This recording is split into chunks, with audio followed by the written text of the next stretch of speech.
kita masih membicarakan mengenai dana desa. Kalau banyak yang menduga kalau memang dana desa ini pada saat sempat dibahas lah 2014, 2015 sebelum digulirkan, ada ketidaktahuan atau mungkin tidak sampai bagaimana cara untuk mengelola dana desa ini khususnya di tingkat desa begitu. Tapi di sisi lain juga mungkin berpikir bahwa mengelolanya saja tidak tahu, apalagi mengkorupsinya. Karena mengkorupsi dana desa ini juga butuh suatu dalam tanda kutip kelihayan begitu agar ya itu menghindari proses hukumnya. Nah kalau kita lihat dana desa ini sendiri, kita lihat tahun 2015 alokasi dana desa ada sebesar berapa ini? 20,7. 2,7 ya, 20,7 triliun, 20,7 triliun untuk lebih dari 74.000 desa. Di tahun 2016 ini naik menjadi 46 lebih triliun untuk 74.000 lebih desa, dan di tahun 2017 60 triliun untuk ke 74.954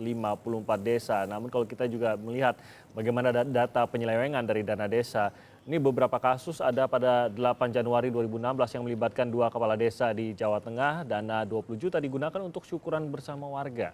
Nah, masing-masing menerima dana 200 juta per desa. Dan ada kasus pada 4 Februari 2016 yang melibatkan mantan Bupati Bolang Mongondo, Sulawesi Utara, dugaan korupsi tunjangan penghasilan aparat pemerintah desa dalam APBD Kabupaten Bolang Mongondo tahun 2010-2011 senilai 4,8 miliar. Pada 1 Mei 2017 ini melibatkan pejabat pemerintah Kabupaten Minahasa Utara dengan dugaan korupsi proyek penanganan bencana alam pembangunan tanggul pemecah ombak. Anda bisa melihat seluruh kasus-kasus yang akan kita tampilkan di sini.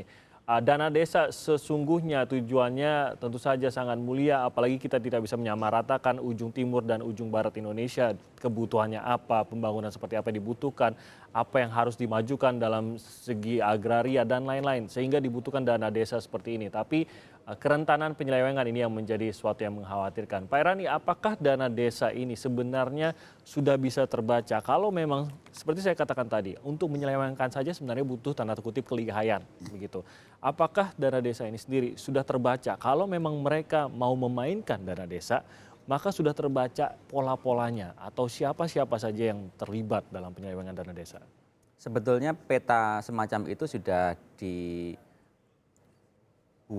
sejak awal. Bahkan KPK pada bulan Juli tahun 2015 itu sudah membuat studi di mana titik-titik kemungkinan terjadinya potensi korupsi tadi itu.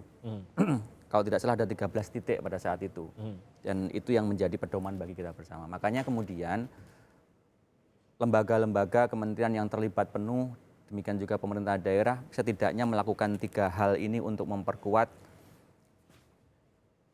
praktek pemanfaatan dana desa tadi itu. Yang pertama adalah tidak mungkin pengelolaan dana desa ini bagus kalau kapasitas perangkat desanya itu lemah. Betul. Oleh karena itu selama 2 tahun berjuang penuh untuk bisa memastikan agar pengetahuan, keterampilan perangkat desa itu menjadi lebih bagus lagi. Dan Yang kedua, memang ada pendampingan juga untuk hal itu ya? yang kedua membangun sistem tata kelolanya. Oke. Nah, kami beruntung karena misalnya untuk kepentingan seperti pengelolaan keuangan desa sudah dibuatkan oleh sistemnya oleh BPKP, namanya sistem keuangan desa, Jeskaudes tadi.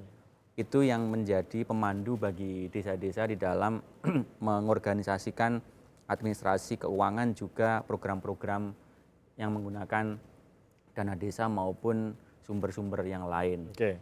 Nah, yang ketiga itu adalah melibatkan partisipasi yang lebih besar dari warga di desa. Karena desa itu kan memiliki salah satu keunikan di mana modal sosialnya besar. Ya. Hubungan sosial antara masyarakat di desa masih sedemikian pekatnya, termasuk dengan perangkat desa. Kalau mereka aktif untuk melakukan pengawasan, termasuk juga mendukung program-program tadi, maka kemungkinan penyalahgunaan itu akan makin kecil. Itu 3 pilar yang dibangun selama kurang lebih 2 tahun ini, tentu ditambah dengan hal-hal yang lain, misalnya komitmen dari pemerintah daerah, sosialisasi yang intensif, ada pendamping desa, dan juga teman-teman dari NGO seperti di Fitra, kemudian ICW dan seterusnya. Inilah yang dilakukan selama ini. Pak Bibit, Anda saya yakin turun langsung sudah berbicara. Tadi Anda sempat menggambarkan juga dari pengawas saja kekhawatiran para ini juga pendamping ya. Pendamping itu bahkan Anda tahu kekhawatiran mereka yaitu apakah dilanjutkan atau tidak tugasnya. Saya ingin tahu juga apa yang ada di benak para kepala desa maupun pengurus desa pada saat mereka menerima dana tersebut. Apa benar Pak Bibin mereka itu ada kekhawatiran bahwa saya takutnya tidak mampu mengelola dana desa ini ataupun saya takut tergoda atau digoda oleh orang yang memiliki kemampuan untuk mengolah dana desa ini menjadi sesuatu yang negatif. Apa sebenarnya isi perasaan dan pikiran mereka Pak Bibin? Dalam pengamatan kami selama 3 minggu ini, sejak dibentuk 5 Juli, itu ada beberapa hal, termasuk juga yang ada di kepala desa itu. Pertama, hubungan antara kepala desa dengan perangkat desa dengan masyarakat itu ada yang kurang harmonis. Oh ya? Sehingga itu juga menghambat perencanaan anggaran pendapatan dan belanja desa. Itu satu, sudah dialami oleh beberapa desa itu. Ada kepala desa yang maunya sendiri gitu ya. Disarankan masyarakat juga enggak mau dengar. Nah, tidak menerima masukan begitu. Iya. Kemudian yang kedua ada bupati juga yang kelihatannya ikut campur di situ.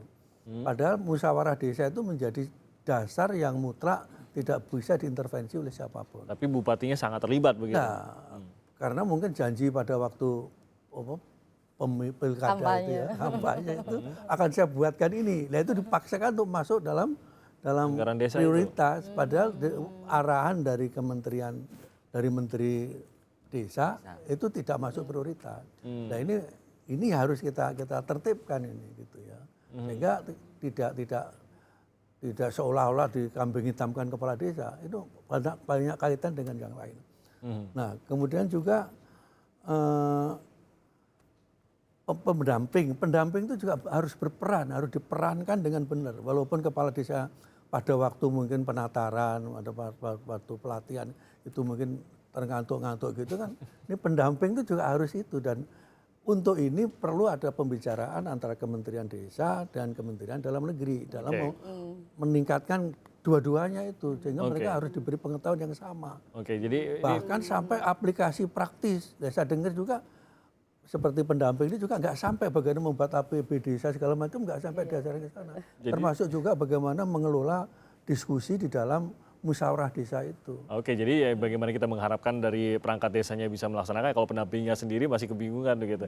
Tapi itu yang menarik tadi adalah bagaimana sebenarnya kita juga tidak bisa menaruh semuanya di pundak dari perangkat desa. Ternyata ada banyak kepentingan juga yang bermain di sini, apalagi kalau melihat jumlah uangnya begitu. Bahkan tadi Pak Bibin menggambarkan ya ada kasus-kasus di mana bupatinya saja sudah turun tangan langsung dalam penentuan sampai menyuruh perangkat desa dalam penggunaan anggarannya. Anda melihat apakah siapa sebenarnya yang paling memiliki kepentingan dan bisa menjalankan kepentingannya di dalam dana desa ini? Kalau semua kalau dipertanyakan siapa yang memiliki kepentingan yang paling tinggi, pasti banyak yang memiliki kepentingan begitu kan. Ini kan bicara soal oknum. Nah, yang perlu dipahami sebenarnya begini. Di kementerian lembaga ada beberapa kementerian lembaga yang diberi kewenangan gitu kan, di tingkatan pusat siapa saja, kemudian di tingkatan provinsi dalam hal pembinaan, pengawasan, kemudian bicara soal pendampingan, kemudian bicara soal di kabupaten juga. Tapi yang perlu kita kritisi adalah di sini ujung tombak di dalam pembinaan, pengawasan, kemudian bicara soal pendampingan itu adalah di kabupaten. Ya kan, fokus treatment ya, bicara soal 3 hal itu adalah di kabupaten. Saya pikir karena apa? Karena yang tadi saya sampaikan, ada peluang-peluang yang bisa dimanfaatkan oleh elit-elit politik terutama di kabupaten. Bicara soal regulasi di LKPP, kemudian berbicara soal sampai sejauh ini mereka masih memakai acuan PP 58 berbicara soal pengelolaan keuangan, karena distribusinya alokasi dana desa itu kabupaten. Banyak yang kemudian pola-polanya adalah pola intervensi karena apa? Untuk mencairkan dana desa, ya kan saya contohkan, mencairkan dana desa persyaratannya harus ada APB desa, kan begitu. Kalau tidak ada APB desa tidak cair, kan itu yang kemudian peluang yang dimanfaatkan oleh elit-elit politik di tingkatan kabupaten. Nah, yang kemudian bisa dilakukan oleh di tingkatan pusat, bagaimana kemudian bisa memberikan treatment penuh gitu loh, fokusnya pada kabupaten agar kemudian dana desa itu tidak dimanfaatkan oleh elit-elit politik dengan memakai celah satu soal regulasi, kemudian yang kedua soal kapasitas yang rendah, itu tidak bisa dijadikan alasan begitu loh. Tetapi itu bisa dijadikan alasan untuk mendesain strategi apa untuk di teman-teman kabupaten agar tidak terjadi hal seperti ini. Saya pikir kan kasus Pamekasan jelas ya. Ini walaupun nilainya adalah 200 suapnya 250 juta untuk kasus 100 juta. Ini bukan hanya bicara soal satu desa gitu loh. Bisa saja kemudian mengcover 300 hingga 400 desa. Berbicara soal pengadaan barang dan jasa, terutama soal pembangunan desa dan pemberdayaan apalagi desa. Seperti itu. Kalau Anda benarnya bahwa kabupaten ya besar keterlibatan kabupaten kalau memang ingin desa-desanya bersih, ini baru satu desa di kabupaten tersebut. Tapi kalau kabupatennya sendiri sudah dalam tanda kutip tercemar, ada berapa desa di bawah dia begitu pikirannya. Anda setuju Pak Irani, kabupaten memang ya sangat berat sebenarnya di sini. Maksud saya bukan berat tugasnya, tapi berat kepada kabupaten lah ini soal pengawasan, penggunaan, dan juga bukan hanya teknisnya, tapi willing dari kabupaten maupun bupatinya untuk benar-benar mengelola dana desa ini secara benar penggunaannya.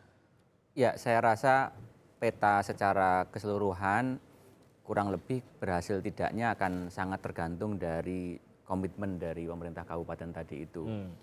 Dan sepanjang kami berinteraksi dengan mereka, pada umumnya pada awal-awalnya itu ketika ada kesalahan, kekhilafan semacam itu lebih karena memang ini program yang baru. Misalnya begini, misalnya ada pemerintah kabupaten yang kemudian menerbitkan peraturan bupati, dana desa harus digunakan untuk kegiatan ini dan itu. Pada awalnya tidak mengerti bahwa itu semua sudah dirumuskan di dalam peraturan menteri. Gitu. Setelah kita berikan surat pemberitahuan itu, kemudian mereka juga mengubah tadi itu. Ada juga memang beberapa spot kejadian yang lebih bukan karena ketidaktahuan, tetapi karena intensi yang lain. Itu juga kami sudah melakukan komunikasi kepada mereka.